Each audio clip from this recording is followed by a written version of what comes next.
చేయలేకపోతుంటాం ఒకవేళ అదే ఆలోచనలో గనక మనం పడి ఉన్నట్లయితే. ఎందుకంటే వ్యక్తిగతంగా నేను అనుభవించిన బాధ గనక మీతో చెప్తూ ఉన్నాను. కానీ అదే సమయంలో మరి ఆలోచించి చింతించి ఏం చేయలేం కదా, ఇది లోకంలో ఉన్న వారందరూ వెళ్ళాల్సిన మార్గమే కదా, కాకపోతే మనకంటే కొందరు ముందు వెళ్తారు అని మనల్ని మనము నెమ్మదించుకుంటే, మనల్ని మనం సముదాయించుకుంటే కొంతైనా నెమ్మది పొందుకోగలుగుతాం. కీర్తనకారుడు దావీదు అంటాడు, తనుపాలు విడిచిన బిడ్డ తల్లి యొద్ద ఉన్నట్లు నేను నీ యొద్ద ఉన్నాను, నన్ను నేను సముదాయించుకుంటుని అంటాడు. కనుక అమ్మ కలిగిన దుఃఖాన్ని బట్టి, కలుగుతున్న శ్రమలను బట్టి మనం కృంగిపోకుండా మనల్ని మనము ప్రభు వాక్యాన్ని బట్టి ఓదార్చుకోవడానికి బద్దులమై ఉంటున్నాము. మరి ప్రత్యేకంగా సందర్భం అది, యవన బిడ్డ చిన్న వయసులో ప్రభు దగ్గరికి వెళ్ళింది, చాలా చక్కని బిడ్డ. అయితే మరి ఆ సందర్భంగా ప్రభు సన్నిధిలో మనం కూడి ఉన్నాం కనుక ఒక వాక్య భాగాన్ని చదువుకుందాం. యోబు గ్రంథం 14వ అధ్యాయము మొదటి 2 వచనాలు. యోబు గ్రంథం 14వ అధ్యాయం మొదటి 2 వచనాలు. స్త్రీ కనిన నరుడు కొద్ది దినముల వాడై మిక్కిలి బాధనందును, పువ్వు వికసించినట్లు వాడు పెరిగి వాడిపోవును, నీడ కనబడకపోవునట్లు వాడు నిలవక పారిపోవును. వాడిపోవును అనే మాటకు 1వ నెంబర్ ఇచ్చి ఫుట్నోట్లో కోయబడును అనే మాట రాయబడి ఉంది. గనక మరి స్త్రీకి కనిన నరుడు కొద్ది దినముల వాడై మిక్కిలి బాధనందును, కొద్ది దినముల వారై. స్త్రీ కనిన నరుడు అనంటే ఈ లోకంలో యేసు ప్రభుతో సహా అందరము కూడా స్త్రీ కనిన వారమే.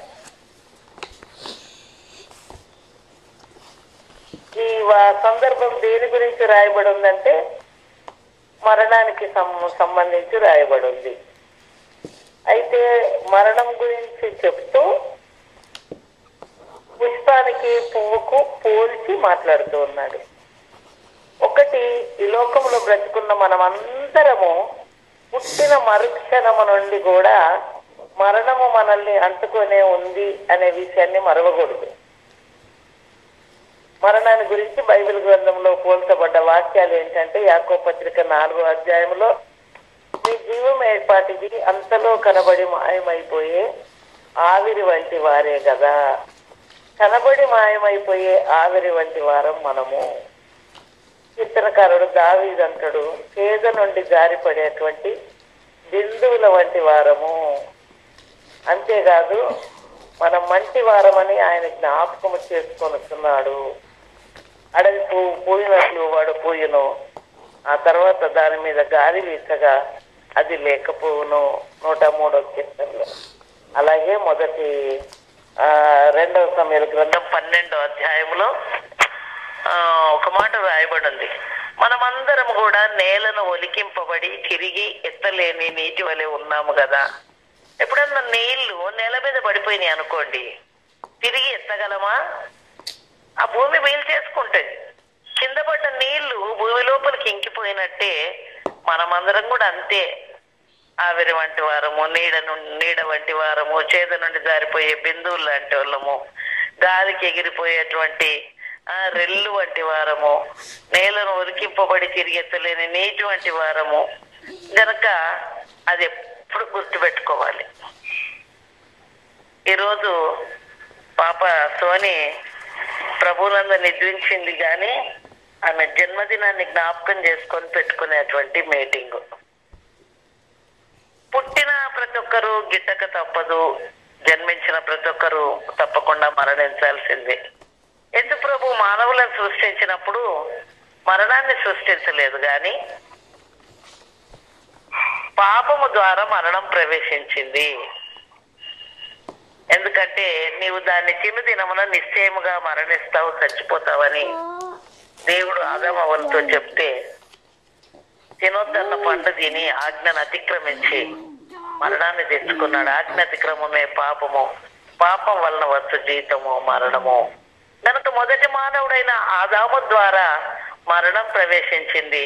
కానీ కడపటి మానవుడైనటువంటి, కడపటి ఆదామైనటువంటి యేసుక్రీస్తు ద్వారా నిత్య జీవం లోకానికి వచ్చింది. గనక ఈ లోకంలో ఒక్కసారి జన్మించిన వారు 2 సార్లు మరణిస్తారు, 2 సార్లు జన్మించిన వారు ఒక్కసారి మరణిస్తారు. మరలా చెప్తూ ఉన్నాను, ఒక్కసారి జన్మించిన వారు 2 సార్లు మరణిస్తారు, 2 సార్లు జన్మించిన వారు ఒక్కసారి మరణిస్తారు. ఒక్కసారి జన్మించిన వారు 2 సార్లు మరణించడం ఏంటి? ఒక్కసారి తల్లి గర్భం నుండి జన్మించిన తర్వాత తిరిగి పరలోక రాజ్యములోనికి యేసుక్రీస్తులో జన్మించకపోతే శరీర సంబంధమైన మరణం ఉంది, ఆత్మ సంబంధమైన మరణం కూడా ఉంది. నికోదేము యోహాను సువార్త 3వ అధ్యాయంలో యేసు ప్రభు దగ్గరికి వచ్చి తిరిగి జన్మించే విషయం గురించి చెప్పినప్పుడు, ముసలివాడైన వాడు తిరిగి తల్లి గర్భంలో ప్రవేశించి మరలా జన్మించాలనా అని అడుగుతాడు. అప్పుడు దేవుడు చెప్తాడు, ఒకటి నీటి మూలంగాను మరొకడు ఆత్మ మూలంగాను మనం జన్మించాలి. దేవుని బిడ్డలారా, తల్లి గర్భం నుండి జన్మించిన ప్రతి ఒక్కరు ప్రభు అయిన యేసుక్రీస్తు రక్తంలో కడగబడే 2వ జన్మము కూడా తిరిగి ఎత్తినట్లయితే వారికి ఒకటే శరీర సంబంధమైన మరణము, ఆ తర్వాత యుగ యుగాలు ప్రభుతో ఉంటాం. కనుక ఒక్కసారి జన్మించిన వారికి 2 సార్లు మరణం ఉంది. ఒకటి ఈ లోక మరణము, 2వది ఆత్మ మరణము. కానీ 2 సార్లు అనగా ఒకసారి తల్లి గర్భంలోనూ 2వసారి యేసుక్రీస్తులో జన్మించినట్లయితే అలాంటి వారికి శారీరకమైన ఒకే మరణం గాని ఆ తర్వాత నిత్య జీవం. కనుక నమ్మి బాప్తిస్మం పొందిన వారందరూ, రక్షింపబడ్డ వారందరూ శరీర రీతిగా మరణిస్తారేమో గాని మన్నైనది వెనకటి వల్లనే మంటికి చేరుతుంది. ఆత్మ దాన్ని దయచేసిన దేవుని దగ్గరికి వెళ్తుంది. గనుక ఈ మరణం అనేది తథ్యము. ఈ లోకంలో ఉన్నప్పుడే 2 సార్లు కనుక మనం జన్మిస్తే ప్రభు అయిన యేసు దగ్గరికి వెళ్తాము, యుగ యుగాలు ఆయనతో కూడా ఉంటాము.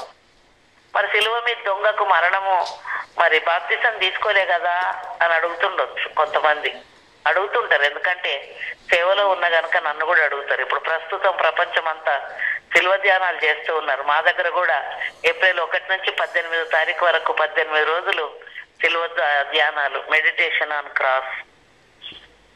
అయితే సిలువ మీద దొంగ ప్రభుతో పాటు తన తప్పుల కొరకు, ప్రభు ఏమో పాపాత్ముల కొరకు సిలువ వేయబడ్డాడు, ఏ పాపము లేని ఆయన పాపిగా చేయబడ్డాడు.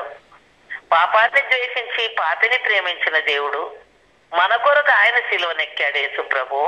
ఆయన ప్రక్కకున్న కుడి ఎడమ దొంగలు మాత్రము దొంగతనము, నరహత్య అన్ని తప్పులు చేసి తప్పుకు శిక్ష అనుభవిస్తూ ఉండగా తనకు కుడివైపు ఉన్నటువంటి దొంగ యేసు, నీవు నీ రాజ్యంతో కూడా వచ్చినప్పుడు నన్ను జ్ఞాపకం చేసుకో అనగానే, నేడు నీవు నాతో కూడా పరదేశంలో ఉండు అనేసాడు ప్రభు. ఎందుకు అనంటే ఆయన మారుమనసు పొందినప్పుడే, ఆయన పాపక్షమాపణ పొందినప్పుడే. ప్రక్కకున్న సిలువ మీద దొంగకు కూడా మళ్ళా సువార్త చెప్పేసిండు. ఆ తర్వాత చనిపోతూ దేవుని దగ్గర కోరిక కోరిండు. తన లోకంలో చేసిన తప్పుల కొరకు శిక్ష అనుభవించిండు, మళ్ళీ బ్రతకలేదు, మళ్ళీ పాపం చేయలేదు.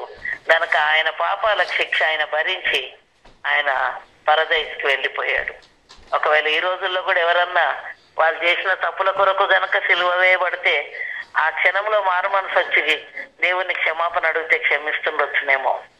కనుక దేవుని బిడ్డలారా, సరే, ఈ లోకంలో జన్మించిన ప్రతి ఒక్కరు ఈ లోకంలో నుండి వెళ్ళిపోవాలి. వెళ్ళిపోక ముందు వారి జీవితం ఏంటి? వారు కొద్ది దినములే జీవిస్తారు, వారు మిక్కిలి బాధ నొందుతారని దేవుడే చెప్తూ ఉన్నాడు. నిజంగా బాధపడడం అంటే ఏంటి? బ్రతుకున్న మనం ఉన్నాం. ఇప్పుడు బ్రతుకున్న వారికంటే మునుపు కాలం చేసిన వారే ధన్యులు అంటాడు బైబిల్లో. ఒకరి జన్మదినం కంటే మరణ దినమే మేలు అని అంటాడు. యెహోవా భక్తుల మరణం ఆయన దృష్టికి విలువగలది అంటాడు. మరణాన్ని గురించి అంత గొప్పగా దేవుడు ఎందుకు చెప్తూ ఉన్నాడు? దేవుని బిడ్డలారా, ఈ లోకంలో పడే బాధలన్నిటిని తప్పించుకొని వారు నిత్య విశ్రాంతిలో వెళ్ళిపోయారు. ఈ లోకంలో ఉన్నవారు మిక్కిలి బాధ నొందుతారని దేవుని వాక్యం సెలవిస్తా ఉంది. ఏంటి బాధ? చూడండి, భర్తలు ఉన్నోళ్ళు తృప్తిగా ఉన్నారా అంటే భర్తలు ఉన్నోళ్ళు తృప్తిగా లేరు. మాకు భర్త ఉన్నది కదా అని సంతోషించవచ్చు కదా. ఉన్న వాళ్ళందరికీ గొడవలు, సమస్యలు. భర్త లేని వాళ్ళని అడుగుదా, అమ్మా నీకు భర్త లేడు కదా, నువ్వు హ్యాపీగా ఉన్నావా? లేదు, నేను ఒంటరి దాన్ని, నాకంటూ ఒక తోడు లేడు. భర్త లేని వాళ్ళకి సంతోషం లేదు, భర్త ఉన్న వాళ్ళకి సంతోషం లేదు. పోనీ పిల్లలు లేని వాళ్ళని అడుగుదామా, అమ్మ సంతోషంగా ఉన్నావా నువ్వు? ఏం సంతోషం అండి, అందరు పిల్లలతో ఆడుకుంటుంటే, పిల్లలందరూ సంతోషపడుతుంటే, మాకు పిల్లలు లేరు కదా, మేము ఎట్లా సంతోషపడతాం, మేము గొడ్రాళ్ళం కదా. సరే, పిల్లలు ఉన్న వాళ్ళ దగ్గరికి పోయి అడుగుదాం, అమ్మ నీకు పిల్లలు ఉన్నారు కదా, నువ్వు సంతోషంగా ఉన్నావా? ఏ పిల్లలండి, పుట్టకపోయినా బాగుండు, పుట్టకపోయినా బాగుండు. అంటే పిల్లలు లేనోళ్ళు బాధపడుతున్నారు, పిల్లలు ఉన్నోళ్ళు బాధపడుతున్నారు. పోనీ డబ్బులు లేని వాళ్ళని అడుగుదాం, అమ్మ నువ్వు సంతోషంగా ఉన్నావా? ఏం సంతోషం అండి, అందరు ఇష్టం ఉన్నట్టు అన్ని కొనుక్కుంటుంటే మాకు కొనుక్కోవడానికి డబ్బే లేదండి, మేము ఆర్థికంగా ఎంత కష్టాలు పడుతున్నాము. సరే, డబ్బున్న వాళ్ళని అడుగుదామా? డబ్బున్నా కూడా వాళ్ళకు భయము, ఆందోళన, నెమ్మది లేదు. దేవుని బిడ్డలారా, ఈ లోకంలో ఉన్న ప్రతి ఒక్కరు కూడా శ్రమలు పడాల్సిందే. డబ్బున్నా డబ్బు లేకపోయినా, పిల్లలున్నా పిల్లలు లేకపోయినా, భర్త ఉన్నా భర్త లేకపోయినా, ఇల్లున్నా ఇల్లు లేకపోయినా, దేవుడు అన్ని ఇస్తాడు కానీ సంతోషం అనేది లేదు కొంతమందికి. ఈ లోకంలో ఉన్న ప్రతి ఒక్కరు కూడా ఏదో ఒక రకంగా కష్టపడుతూనే ఉన్నారు. ఎవరు సంతోషంగా ఉన్నారంటే, హబక్కూకు అంటాడు, చాలలో పశువులు లేకపోయినా, గొర్రెల దొడ్డిలో లేకపోయినా, ఇంట్లో పైరు రాకపోయినా, అంజూరపు చెట్లు పూయకపోయినా, ద్రాక్ష చెట్లు ఫలించకపోయినా, నా దేవుని యందు సంతోషిస్తా ప్రభువే నాకు సహాయము. నిజంగా నేనైతే నా గుండె మీద చేసుకొని చెప్తా, నేను సంతోషంగా ఉన్నా. నాకు శ్రమలు లేవంటారా? ఎన్ని శ్రమలో చెప్పొద్దు. నిజంగా ఎన్నో రకాలుగా బాధ కలుగుతూ ఉంటది. వివాహం చేసిన బిడ్డలు వాళ్ళ ఏడుపులు చూడలేను, వాళ్ళ బాధలు చూడలేను, వివాహం దాని బిడ్డలు. అలాగే సేవ చేస్తూ ఉన్నాను, మనుషులనే మాటలేంటి, ఫైనాన్షియల్ విషయాలేంటి, ఎన్ని రకాలుగా మనసు బాధ కలుగుతూ ఉంటుందో. దేవుని బిడ్డలారా, ఈ లోకంలో జన్మించిన ప్రతి ఒక్కరు కూడా ఏదో ఒక రకంగా శ్రమలు శ్రమలు శ్రమలు అనుభవిస్తూనే ఉన్నారు అని మనం ఒకటి గుర్తించుకోవాలి. శ్రమలు పడుతున్న మానవుల గురించి ఇక్కడ ప్రభు యోబు ద్వారా పలికించినటువంటి మాట, పువ్వు వికసించినట్లు వాడు పెరిగి వాడిపోను. పువ్వు, ఈ లోకంలో ఇప్పుడు బ్రతుకున్న మన అందరం కూడా పుష్పం గురించి కొంచెం ఆలోచన చేద్దాం, పువ్వుల గురించి కొంచెం ఆలోచన చేద్దాం. పువ్వులు ప్రథమంగా చూస్తే చాలా అందమైనవి. పువ్వులు అందమైనవి. అలంకరణ విషయానికి వస్తే ఫ్లవర్ వాజులో పెట్టడానికైనా, లేకపోతే ఇల్లు డెడికేషన్ ద్వారబంధాలకు కట్టుకోవడానికైనా, పెళ్లి పందిరి అలంకరించడానికైనా ఓ పువ్వులు ఎంత అందంగా అలంకరణకు వాడబడుతూ ఉంటాయి. మన జీవితం కూడా ప్రపంచంలో కుక్క, నక్క, ఏనుగు, ఒంటె, పాము, సకల జలచరాలు, సకల విధమైన ప్రాణులు ఉన్నాయి. కానీ మానవునికి దేవుడు ఎంత అందం అంటే, ఎంత అలంకరణ ఇచ్చిందంటే, ఈ లోకంలో ఎవరూ ప్రభువును పోలి లేరు కానీ మానవులు మాత్రం ప్రభువును పోలి ఉన్నారు. దేవుడు తన పోలిక చొప్పున తన స్వరూపమందు నరుణ్ణి నిర్మించెను. మనము దేవుని పోలికగా ఉన్నవారు. దేవుడు మనల్ని పుష్పానికి ఎందుకు పోల్చిందంటే అందమైన వారం, దేవుని పోలికగా, దేవుని స్వరూపం ఉంది మనకు. దేవుని స్వరూపంలో సృజింపబడ్డ మనము నిజంగా ఎంత ఆధిక్యత. పువ్వు అందమైంది, దేవుని బిడ్డలము అందమైన వారము. అలంకరణకు మనం దాన్ని వినియోగిస్తూ ఉంటాం. చూడ్డానికి ముచ్చటేస్తుంది, అదే పనిగా చూడబుద్ధి అయింది. కొన్ని వేల రకాల పువ్వులు కంప్యూటర్ కొట్టి చూస్తే తెలుస్తుంది. ఈ నర్సరీ ప్లాంట్స్ పెంచే వాళ్ళ దగ్గరికి పోతే గులాబీలు ఎన్ని రకాలు, చేమంతిలు ఎన్ని రకాలు, లిల్లీ పూలు ఎన్ని రకాలు, ఎన్ని కలర్స్. అందము, అలంకరణ పుష్పానికి ఉంది. అంతేకాదు, అక్కడ పువ్వులు ఉన్నాయి అని అంటే ఆకర్షింపబడని వారు ఉండరేమో, తప్పకుండా మన దృష్టి దాని మీదకే పోతుంది. పువ్వు ఆకర్షిస్తుంది. జీవితము ఆకర్షణీయమైనది. చాలా ఆకర్షింపబడుతూ ఉంటాం. దేవుని బిడ్డలారా, పువ్వు వికసించినట్లు వాడు పెరిగి వాడిపోవును అని దేవుడు ఎందుకు చెప్పాడు మన గురించి? ఒకవేళ మనమే ఒక్కొక్కరం ఒక పుష్పం అనుకోండి, శరీరము అందానికి సాదృశ్యంగా ఉన్నట్టు నీవు నేను దేవుని పోలికగా ఉన్నవా అనే విషయాన్ని గుర్తించుకోవాలి. అలంకరణ కొరకు, తీర్చిదిద్దడానికి కొరకు, అందముకు దాన్ని వాడుతూ ఉంటారు. రెండవది, అది ఆకర్షణీయమైనది. దేవుని బిడ్డలమైన మనము ఆకర్షణీయమైన వారు. నా తండ్రి ఆకర్షిస్తేనే తప్ప ఎవడునూ నా యుద్ధకు రాడు అని అంటాడు యేసు ప్రభు. దేవుని బిడ్డలమైన నీవు నేను ఎలాగుండాలి అని అంటే అనేకులను మన ప్రేమ ద్వారా, మన తగ్గింపు ద్వారా, మన ఓర్పు ద్వారా, మన క్షమాపణ ద్వారా ఆకర్షించుకోవాలి. జనముల్ని వెలుగునకు పరిగెత్తుకొని వచ్చెదరు అన్నాడు. వెలుగేంటి? మనుషులు మీ సత్క్రియలను చూస్తున్నాయి, పరలోకమందున మీ తండ్రిని మహిమపరచునట్లు వారి ఎదుట మీ వెలుగు ప్రకాశింపనీయుడి. సత్క్రియలని వెలుగు, సత్క్రియలని ధనము. అలాగుంటే అనేకులను మనం ప్రభు వైపు ఆకర్షించుకోగలుగుతాం. ఒక పుష్పమునికి పోల్చిన నీ జీవితం, నా జీవితము అందంగా ఉందా? దేవుని రూపంలో సృజింపబడ్డ మనము పాపము ద్వారా కురూపులం అయిపోతున్నాం. అందుకే పరమగీతంలో క్షమించండి, పరమగీతం కాదు, విలాప వాక్యంలో అంటాడు. ఏమంటాడు అంటే, పాల వంటి దేహమే ఎలాగో బొగ్గువలే నలుపైపోయింది. చూడండి, విలాప వాక్యంలో ఉంటది ఆ మాట. గ్రంథం తర్వాత ఒక మాట చూడండి, చూపిస్తా. 4వ అధ్యాయము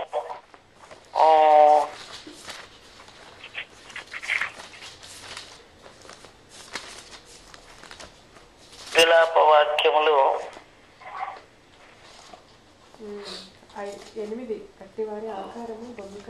4వ అధ్యాయము 7వ వచనము. దాని గనులు హిమము కన్నా శుద్ధమైన వారు, వారు పాల కంటే తల్లి వారు, వారి శరీరములు పగడముల కంటే ఎర్రనివి, వారి దేహకాంతి నీలము వంటిది, అట్టి వారి ఆకారము బొగ్గు కంటే నలుపాయను. వారిని వీధులలో చూచువారు వారిని గుర్తుపట్ట జాలరు. వారి చర్మము వారి ఎముకలకు అంటుకొని ఉన్నది, అది ఎండి కర్ర వంటిదాయను. చూడండి, పాల వంటి దేహము, పగడాల్లాంటి దేహము, తెల్లని వారు, శుద్ధమైన వారు హిమము కంటే. అలాంటి వాళ్ళ దేహకాంతి ఏమైపోయిందంట? బొగ్గులాగా అయిపోయిందంట. ఎందుకు? పాపానికి దాసులైపోయినందుకు. దేవుని బిడ్డలారా, అందంగా పుష్పంలాగా ఉండమని దేవుడు చెప్తా ఉన్నాడు. ఈ కొద్ది జీవితము పుష్పానికి దేవుడు ఎందుకు పోల్చాడో మనం ధ్యానిస్తూ ఉన్నాం. పుష్పం అందమైనది, అలంకరణకు వాడేది. మనం కూడా ప్రభు రూపంలో ఉన్నాము. ఎవరైతే దేవుని బిడ్డలుగా ఉండి ప్రార్థన జీవితాన్ని కలిగి ఉంటారో వారు ప్రార్థిస్తుండగా వారి ముఖ రూపము మారెను, వారి వస్త్రములు తెల్లనివై దగదగ మెరిసెను. మోషే 40 రోజులు దేవునితో సహవాసం చేస్తే మోషే ముఖము తెల్లగా మెరిసిపోతూ ఉందంట. ఆయన ముఖాన్ని చూడలేక ముసుకేసుకోమన్నారు. దేవుని బిడ్డలారా, అందము, ఆకర్షణ, అలంకరణ ఈ పుష్పానికి ఉంది. దేవుని బిడ్డలమైన మనము కొద్ది జీవితంలో ఒకరు ప్రభు దగ్గరికి వెళ్ళిపోయిన సందర్భంలో మనం ధ్యానించుకుంటున్నామంటే, ఈ లోకంలో జన్మించిన సందర్భాన్ని జ్ఞాపకం చేసుకుంటున్నామంటే, నేనెందుకు జన్మించాను ఈ లోకంలో? నన్ను కూడా దేవుడు పుష్పంలాగానే ఉంచిండు కదా, నన్ను కూడా అందంగా సృష్టించాడు కదా, పాల వంటి దేహాన్ని నాకు ఇచ్చిండు కదా, పగడం లాంటి దేహాన్ని నాకు ఇచ్చిండు కదా. పాపం చేసి నేను బొగ్గులాగా నల్లగైపోతున్నానా? ఎవరు నన్ను ఆకర్షించేదానిగా బ్రతుకుతున్నానా? అందరు నన్ను చూసి తిట్టుకునే విధంగా బ్రతుకుతున్నానా? అలాగూ మనల్ని మనం స్వపరీక్ష చేసుకోబద్దులమై ఉంటున్నాం. అంతేకాదు, పుష్పం విషయానికి వస్తే అది మకరందాన్ని వెదజల్లుతుంది. సీతాకొక చిలక తిరిగి తిరిగి తిరిగి ఆ ఒరిజినల్ ఫ్లవర్ మీద వచ్చి అలా ఆగుద్ది. ఎందుకో తెలుసా? దాని మకరందాన్ని స్వీకరించడానికి. సైడ్ బుక్స్ లో సొలొమోన్ గురించి రాయబడి ఉందంట. దేవాదేశ ప్రాణి వచ్చి సొలొమోన్ జ్ఞానాన్ని చూడడానికి, వినడానికి వచ్చి ఒక ఆర్టిఫిషియల్ ఫ్లవరు, ఒక రియల్ ఫ్లవర్ పెట్టి ఇందులో ఏది రియల్ ఏది ఆర్టిఫిషియల్ అని అడిగితే అప్పుడే ఒక పువ్వు వచ్చి ఒక చిన్న ఇన్సెక్ట్, చిన్న కీటకం వచ్చి ఫ్లవర్ మీద ఆగిందంట. ఇదిగో ఇదే ఒరిజినల్ అని చెప్పిందంటే, ఎట్లా చెప్పినావు నువ్వు అని అంటే, ఒరిజినల్ ఫ్లవర్ కు మకరందం ఉంటది అని.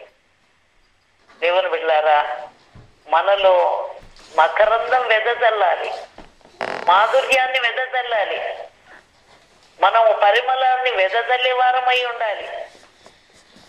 మనల్ని చూడగానే మనలో ఉన్నటువంటి ఆ యొక్క లోపల దాగి ఉన్నటువంటి ప్రేమ అనురాగాన్ని ఇతరులు తీసుకోవడానికి మనం వారిని ఆకర్షించుకోవాలి. దేవుని బిడ్డలారా, బైబిల్ గ్రంథంలో రాయబడింది, ఆ యొక్క పరమగీతంలో అంటాడు, వ్యూహిత సైన్య సమభీకర రూపిణి అవి ఈమె ఎవరు? 60 మంది రాణులు చెలికత్తెలు వెంబడిస్తూ ఉన్న ఆ కన్యక ఎవరు? ఎవరా? ప్రభు అయిన యేసుక్రీస్తు యొక్క పెళ్లి కుమార్తె. దేవుని బిడ్డలంగా ఈ లోకంలో జన్మించాము, ఒక పుష్పం లాంటి అందాన్ని మనకి ఇచ్చాడు. ఎందుకో తెలుసా? ఆకర్షించే వారంగా, మకరందాన్ని వెదజల్లే వారంగా ఉండాలి. ఈ కొద్ది జీవితంలో దేవుని కొరకు ఒక పుష్పం లాగా బ్రతుకుతూ ఉన్నామా? అంతేకాదు, అది సువాసనను వెదజల్లేది. లిల్లీ పూలు కానీ మల్లెపూలు అమ్మేటువంటి ఆ బండి మీద పూలు అమ్ముతా ఉంటారు మన ఇండియాలో అయితే. అది దాటిపోతుంటే ఇక్కడెక్కడో వేసవిలో, మంచి వేసవిలో మల్లెలు అమ్ముతున్నారు. ఆ పువ్వులు దాటిపోతున్నప్పుడు మల్లెపూల తోట ఉంది, ఇక్కడ లిల్లీ పూల తోట ఉంది, మనకు తెలిసిపోద్ది. సువాసన కావాలి. దుర్గంధాన్ని ఎవరు కూడా దగ్గర ఉంచుకోరు. చాలా రోజుల క్రితం, కొన్నేళ్ల క్రితం మా ఇంటి దగ్గర ఒక డస్ట్బిన్ తెచ్చి పెడతామని MCH వాళ్ళు వచ్చి పెడుతుంటే ఒక్కరు పెట్టనిస్తేనా, ఇక్కడొద్దు మా ఇంటి ముందు దాన్ని తరుముకొని తీసుకుపోయి తరిమి ఎంతో దూరం పెట్టేశాను. నేను ఎందుకు చెప్తున్నా, దుర్గంధం ఎవరికి ఇష్టం లేదు. సువాసన అందరికి కావాలా, తరగం అందరికి కావాలా. సువాసన వెదజల్లాలి. సువాసన ఎలాగొస్తుంది? పువ్వులు నలిపి అందులో ఉన్న పర్ఫ్యూమ్ తీస్తేనే కదా. దేవుని బిడ్డలారా, మనం సువాసన వెదజల్లే వారం అయి ఉండాలి. అందుకే బైబిల్ గ్రంథంలో సువాసన గురించి చాలా వ్రాయబడి ఉంది. 45వ కీర్తనలో ఆమె వస్త్రములల్లా గోపరస వాసనే, అగరు వాసనే, లవంగి పట్ట వాసనే. కొరింథీ పత్రికలో అంటాడు, మేము రక్షింపబడ వారి పట్లను, నశించు వారి పట్లను క్రీస్తు సువాసనను వెదజల్లుతున్నాము, క్రీస్తు యొక్క సువాసన అయి ఉన్నాము. సహోదరుల ఐక్యత కలిగి నివసించుట ఎంత మేలు, ఎంత మనోహరము. అది అహరోను తల మీద పోయబడి అతని గడ్డం మీదుగా కారి అంగీరంచు వరకు దిగజారిన పరిమళ తైలం వలె ఉండను. ఆశీర్వాదమును, శాశ్వత జీవం అక్కడ ఉండాలని యెహోవా సెలవిస్తున్నాడు. సువాసన కలిగిన స్థలాన్ని ప్రభు కోరుతూ ఉంటాడు. బైబిల్ గ్రంథంలో వ్రాయబడింది, ఒకని చెలికాని నోటి నుండి వచ్చు మధురమైన మాటలు హృదయాన్ని సంతోషపడుతున్నావు. సుగంధ తైలము కంటే మంచి పేరు మేలు.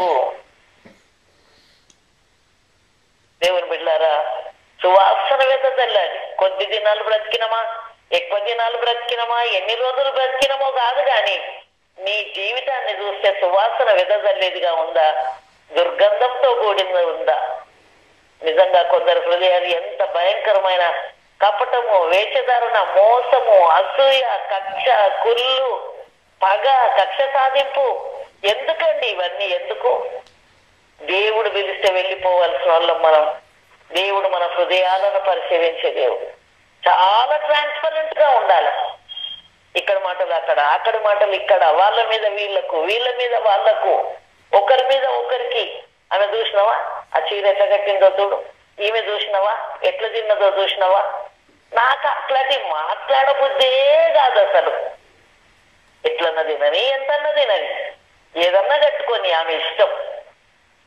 దేవుని బిడ్డలారా, థర్డ్ పర్సన్ గురించి మాట్లాడడం మానేస్తే ఆత్మీయ జీవితంలో చాలా పైకి వెళ్తాం మనం. ఎందుకంటే నేను నిబంధన చేసుకున్నాను. ఈ మధ్య కుటుంబ ప్రార్థనలో ప్రతిరోజు చెప్తున్నా, నేను గట్టిగా చప్పట్లు కొడుతూ అంటున్నా, నేను నా కళ్ళతో నిబంధన, యోబు గ్రంథంలో ఉంటది, నేను నా కళ్ళతో నిబంధన చేసుకుంటుని కన్యకని ఎలాగూ చూసును అని. కావాలంటే మీరు చూసుకోవచ్చు, ఈ యొక్క యోబు గ్రంథంలో ఉంది ఆ మాట. ఎక్కడంటే 31వ అధ్యాయం అనుకుంటున్నా. అవును, 31. నా కన్నులతో నిబంధన చేసుకుంటుని కన్యకని నేను ఎలాగూ చూసును అంటాడు. అంటే ఏంటి? యోబు కన్నులతో నిబంధన చేసుకుందంట. ఇదిగో కన్నులు, ఓ కన్ను నువ్వు చూసేది ఏంటి? ఇదిగో నువ్వు టీవీ చూడకు, నువ్వు కంప్యూటర్లో అశ్లీషమైనవి చూడకు, ఇదిగో నువ్వు కన్నులతో ఏమేమి చూస్తున్నావు జాగ్రత్త, దేవునికి లెక్కప్ప చెప్పాలా. అవ్వ రమ్యమైన పండు చూసి మోసంలో పడిపోయింది. దీనా దేశం కుమార్తెలను చూడవెళ్ళి శీలాన్ని కోల్పోయింది.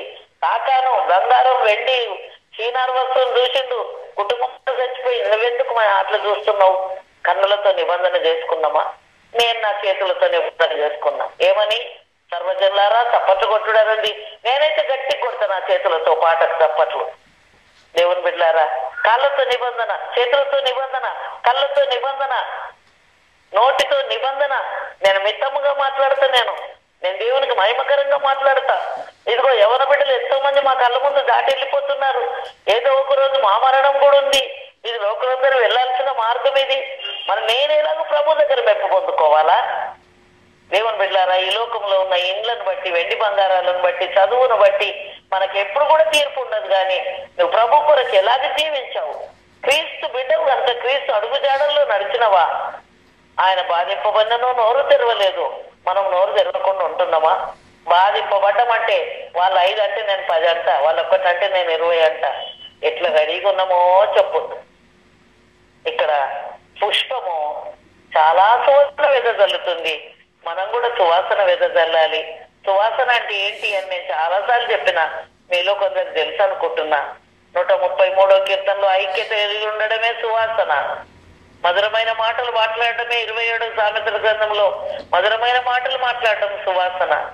ఆదికాండం 8వ అధ్యాయంలో ఇంపైన సువాసనను ఆగ్రానించి పవిత్ర పక్షులను, పవిత్ర పశువులను నోవహు బలి అర్పించినప్పుడు దేవుడు ఇంపైన సువాసనను ఆగ్రానించి నిబంధన చేసిందంట. ఇంకెప్పుడు భూమి మీద నేను జలప్రలయం రప్పింపను అని చెప్పేసి.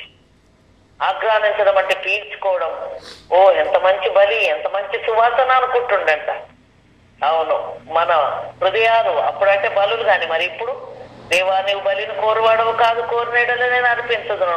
దహన బలి నీకు ఇష్టమైంది కాదు, విరిగి నలిగిన హృదయమే నీకు ఇష్టమైన బలులు. 51వ కీర్తన. విరిగి నలిగిన హృదయము దేవునికి బలి. మన హృదయాన్ని అర్పించుకుంటే దేవుడు సువాసనను ఆగ్రహిస్తాడు.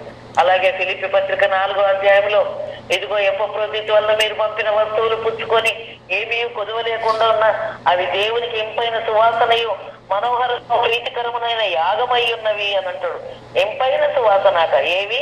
ఫిలిప్పి పట్టణస్థులు పంపించిన, ఫిలిప్పి సంఘస్థులు పంపించిన వస్తువులు పౌరు భక్తుడు తీసుకొని ఆ మాట చెప్తా ఉన్నాడు. అనగా దైవ సేవకులకు చేసే సత్కార్యాలు ఏవి ఉన్నాయో అది సువాసనగా వెళ్ళిపోతుంది ప్రభు దగ్గర. ఇదిగో కొర్నేలి, ఈ ప్రార్థనల్ని ధర్మ కార్యములు నా సన్నిధిలో ధూపం వల్ల వచ్చేసిన ఈ జ్ఞాపకార్థంగా నిలబడ్డాయి అంటాడు. అవును, పుష్పం సువాసనను వెదజల్లుతుంది, ప్రతి ఒక్కరి దృష్టిని తన వైపు తిప్పుకుంటుంది. అలాగ మనము సువాసన వెదజల్లే వారమై ఉండాలి. మనం అందంగా ఉన్న వారము, ప్రభువును పోలిన వారమని మనం గుర్తించుకోవాలి. ఆకర్షించే వారంగా ఉండాలి ప్రభు కొరకు అనేకులను. మకరందాన్ని వెదజల్లాలి, సువాసనను వెదజల్లాలి. అయిన తర్వాత పుష్పాలు దేనికి వాడతారంటే ఘనతకు వాడతారు. పొలిటికల్ లీడర్లు ఎందుకు అయినరంటే తీసుకెళ్లి గార్లాండ్, ఇల్లు అవుతుందంటే గార్లాండ్ బొక్కేసి, బాగలేరు అనంటే వాళ్ళకి గార్లాండ్, ప్రమోషన్ వచ్చిందంటే వాళ్ళకు బొక్కే. ఏంటి పుష్పాలన్నీ ఎవరి కొరకు వాడబడుతున్నాయి? ఘనత కొరకు వాడబడుతుంది. ఘనత చివరికి చనిపోయిన వ్యక్తికి కూడా ఘనంగా నివాళి అర్పించడానికే తీసుకొస్తున్నది. అవి మనం ఘనత కొరకు వాడబడాలి. దేవుని బిడ్డలమైన మనము ఘనమైన పాత్రలుగా ప్రభు కొరకు, గొప్ప ఇంట్లో కర్ర పాత్రలు, రాగి పాత్రలు, వెండి పాత్రలు, ఇత్తడి, మట్టి పాత్రలు కూడా ఉంటాయి.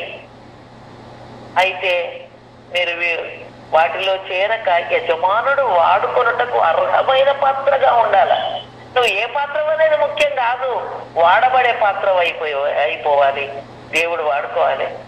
క్రిస్మస్ రాగానే సెల్ఫ్లు నేన్ని దోమి, ర్యాక్ మీద నేన్ని దోమి తలతల మెరిపించి మళ్ళీ పెట్టేస్తాం. ఎన్నడూ వాడవే వాటిని. వాడడానికి ఎందుకు? వాడేదానికి కావాలా? ఒక ఇల్లు డెడికేషన్ అయింది, ఆ బాత్రూమ్కి వెళ్తే ఆ బాత్రూంలో ఒక బకెట్ గాని జగ్గు గాని లేదు. అది ఎంత అవసరం? వర్షం వచ్చినప్పుడు ఇంట్లోకి రావడానికి ఆ కాళ్ళ కట్టిన తడి తుడుచుకుందామంటే డోర్ మ్యాట్ కావాలా? స్నానం చేసినామంటే టవల్ కావాలా? షుగర్ కలుపుకుందామంటే స్పూన్ కావాలా? పప్పు పోసుకుందామంటే గంటె కావాలా? వాడుకునే పాత్ర కావాలి కానీ ఎప్పుడు వాడకుండా మూలకుండే పాత్రలు ఏం లాభము? కొంతమంది దేనికి వాడబడరండి, సంఘంలో వాడబడరు, కుటుంబంలో వాడబడరు, ఎవరికి పనికిరారు. సిస్టర్ కొంచెం విజిటింగ్ వస్తావా, అమ్మో నాకు చాలా పని ఉన్నది సిస్టర్ పలాని పని చేద్దామా, నాకు ట్యాప్ వస్తుంది. ఎన్ని రీజన్స్, ఎన్ని సాకులు. దేవుని ఘనత కొరకు వాడబడే పాత్రలు ఉండాలి. అంతేకాదు ఇంకా 2 విషయాలు చెప్పి నేను ముగిస్తా.